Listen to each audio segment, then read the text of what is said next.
In this video, we're going to look at how to optimize your shop title on Etsy. This is an important part of SEO for your shop. It is the part of the text on your shop that shows up under your shop name, and it's up to 55 characters that you can optimize to improve your shop's SEO so you're found in search more often. To do this, you're going to click on Shop Manager at the top of Etsy when you're signed in to go to your shop backend to your admin section.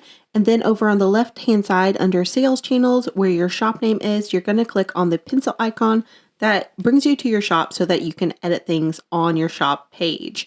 So here you have all of these options underneath your shop title to change if you click on edit or the pencil icon.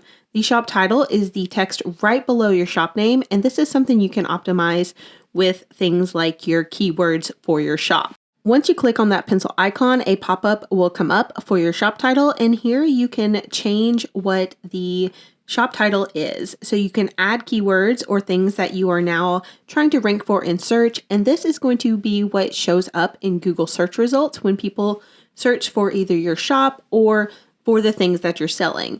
As you are working on SEO for your shop, you'll want to make sure that your shop title connects with the things that you're selling. So whatever keywords you have chosen for your shop to be descriptive of the products that you sell, you're going to want to use those keywords in your shop title. You can put them in there. You can use several with commas separating them. And then this is going to show as the shop title when you are on your Etsy shop and also when you are searching for your shop when you show up in Google. Making this change and using better keywords to be more descriptive can help your shop be found more often when people are searching for things that they're wanting to buy.